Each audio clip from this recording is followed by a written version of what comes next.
The pre-wrath rapture position has a serious problem with the doctrine of imminence, which is embraced by the entire pre-tribulation rapture camp.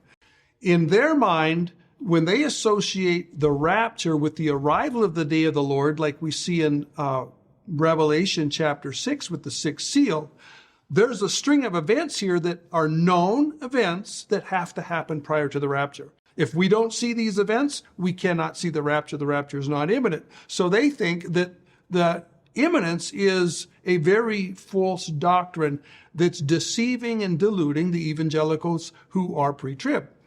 Well, the fact of the matter is there's a mistake that's going on here, because the Bible is very, very clear, says no man knows the day or the hour.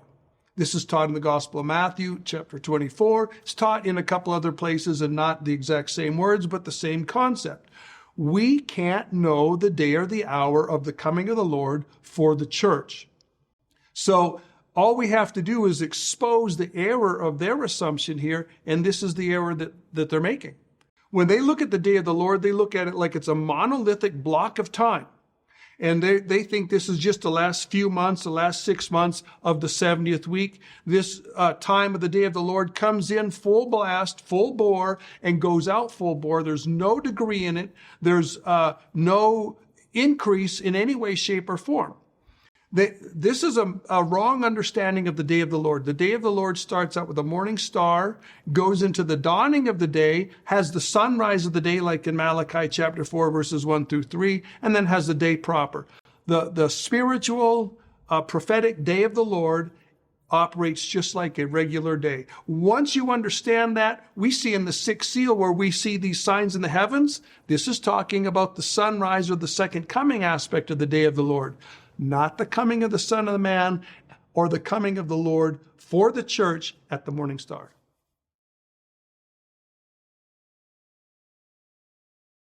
Sometimes the question of the fact that Elijah is supposed to come before the great and terrible day of the Lord comes up in the discussion of the timing of the rapture.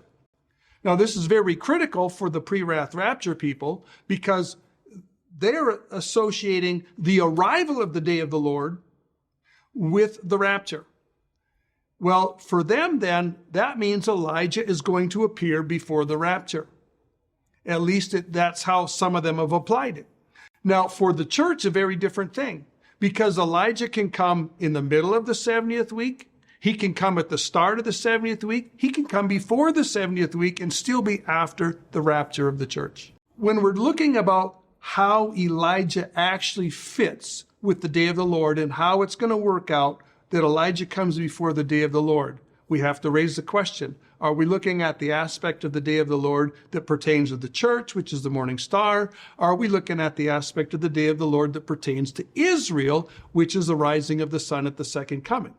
Well, if we're talking about Elijah, then we obviously are talking about the second coming of the Lord's dealing with Israel. So that's the reference point. Elijah has to come, not before the morning star twinkles for the day, but before the sun rises in the second coming. He is going to prepare the way of the Lord for the Messiah. When it comes to the doctrine of imminence, we need to make a clarification, because pre-tribulationists do not generally teach that signs cannot happen before the rapture of the church. They teach that there's no particular sign that must happen before the rapture of the church. So when we look at it from this angle, then we realize we can see, and we are seeing, stage setting prior to the tribulation. This pertaining to the tribulation. We see a global rearrangement on the geopolitical chessboard. We are seeing the New World Order government strengthen its tentacles as it's coming together. Well, none of these things tell us anything specifically about the rapture, because we don't know. These things could be going on for another decade or 2 decades. This stuff has actually been going on for more than a century. So it doesn't point to a particular rapture date. It just tells us the stage is being set for the tribulation. Sometimes Christians get confused and they feel like they're supposed to be looking for particular events that must happen prior to the rapture of the church. This really undermines the doctrine of imminence. If we got any particular thing that we're looking for And it doesn't matter whether it's a great matter or a small matter. Any prophecy that's pertaining to the tribulation, the second coming, we say we have to see this first. We've just overthrown imminence. The fact of the matter is we are seeing the stage setting for some of these things. But let's just take, for instance, the central bank digital currency. Let's say someone says, well, we have to see this before the rapture of the church. Well, this is a mistake. This stuff could come and we could be here for another decade. This stuff might not happen till years after the rapture. We can't pinpoint any particular prophetic event in relationship to the rapture.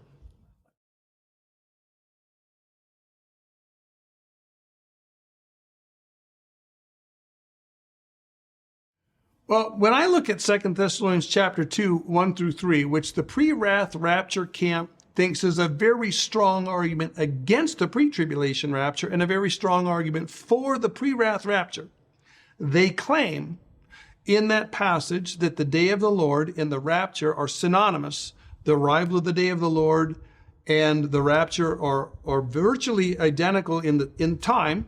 And they say, based on the third verse, that the rapture can't come until the Antichrist and the apostasy have come first.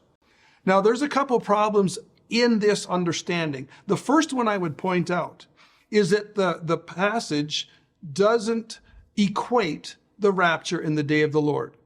The passage actually is a prayer request or a petition form in Koine Greek. And the petition has a verb, it has the petition itself, and it has a huper clause, which gives the ground of the reason for the petition. So here the verb is beseech, which is clearly a petition class verb. And the petition is, don't be worried about the day of the Lord. And then the huper clause, which gives us the ground or reason for the petition, is you're going up in the rapture. It says because or by or on account of the coming of the Lord and our gathering together to him. We can paraphrase this as, we beseech you, brethren, don't worry about the coming day of the Lord because you're going up in the rapture. You're not going through the day of the Lord. Now, as we continue through the passage, we see some more clarification here, because the passage doesn't say that the day of the Lord is at hand when you see the Antichrist and the apostasy. Paul's actually saying, because this is anestekin, which is the perfect of anistemi, he's saying, you are not in the day of the Lord if you don't see the Antichrist and the apostasy associated with him. Very different concept. Paul's basically saying, listen, you guys are worried that you are in the day of the Lord and you missed the rapture. And he's saying, look around. Do you see the Antichrist? No. Well, then you're not in the day of the Lord. So it's a very strong encouragement. The last thing I would say on this is, when we come to the adverb here first, I want you to think about an analogy here. If your dad said, boys, we are not going camping this coming weekend unless you first cut the grass and clean the garage. Now, he's not saying you have to cut the grass first and then clean the garage. All he's saying is, we're not going camping if you don't cut the grass and clean the garage. And so the order here, when you're saying this has to happen first, he's not saying that this stuff has to happen first before the rapture of the church can happen. He's just saying that you are not in the day of the Lord unless these things are here first.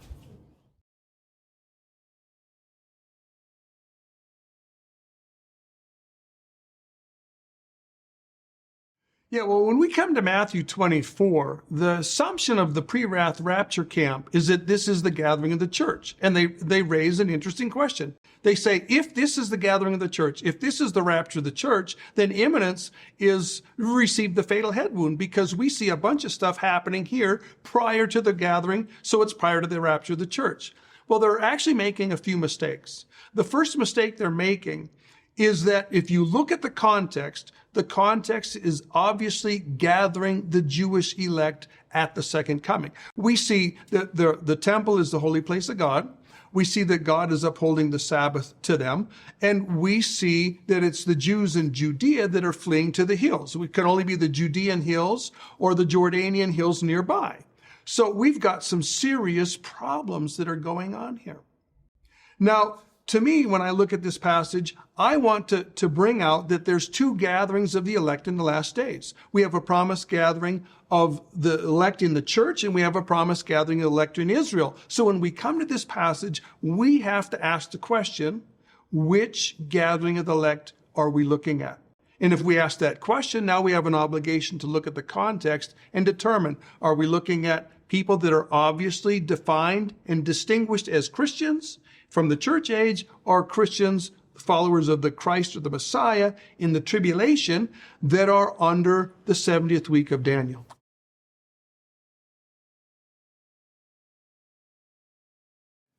One of the difficulties that the pre-wrath rapture camp points out for the pre-trib rapture, based on Matthew chapter 24, is they point out that the scholarship in the pre-tribulation rapture camp holds that the coming of the Son of Man in Matthew 24 is consistently in the entire chapter the second coming. Now, this poses obviously a great problem, because what you're saying is no man can know the day nor the hour of the second coming. Now, the pre-wrath rapture camp makes a legitimate objection to this, and they point out that there's going to be a whole string of events that are going to point definitely to the coming of the Son of Man at the end. And so therefore they're faulting pre-tribulationism on this. Well, it's a legitimate fault for a school of thinking within the pre-tribulation rapture camp. It doesn't actually pose any direct threat to the fact of the pre-tribulation rapture at all, because there's many of us in the pre-tribulation rapture camp that believe that no man knows the day nor the hour of the coming of the Son of Man. In this passage is looking at the front end of the coming of the Son of Man, when this day begins to dawn on the world, starting with the morning star and then the early dawn of the day. This aspect of the day of the Lord is going to catch the entire world by surprise.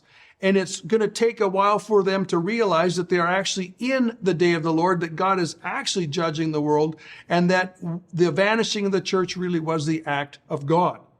So their objection here in Matthew 24 does not overthrow the fact of the pre-tribulation rapture. It only overthrows a position held by a small group within the pre-tribulation rapture camp.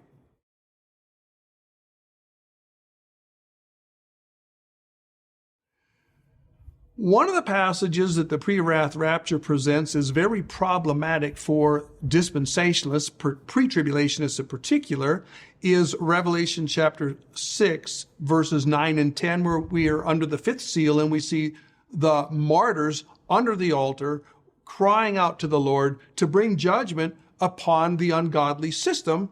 And they're wondering, how long do we have to wait, Lord? And they say that this is problematic for a pre-tribulation rapture. Because if we think that the fifth seal is judgment, then we've got saints under the judgment of God.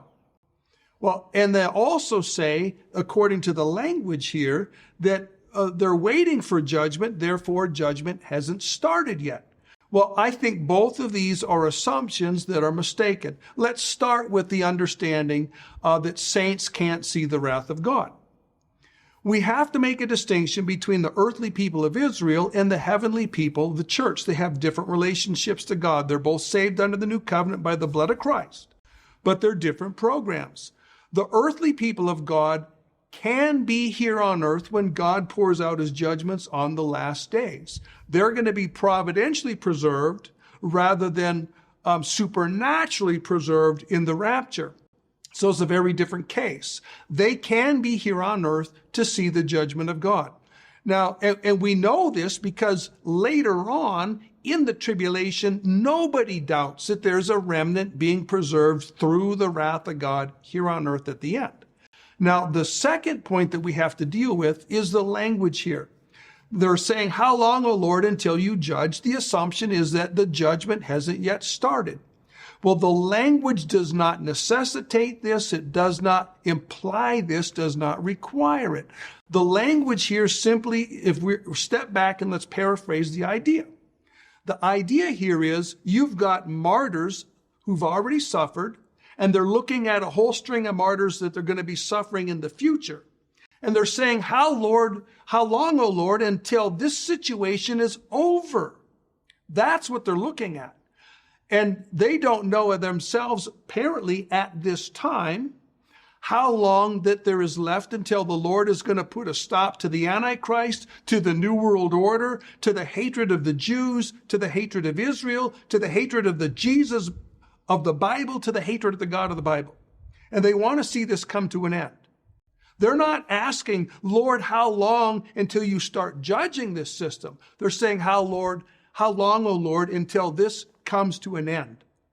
When all the saints are going to be blessed for the sorrows that they've suffered, when all the martyrs are going to receive a reward for all that they've suffered, and when there's going to be no more martyrs.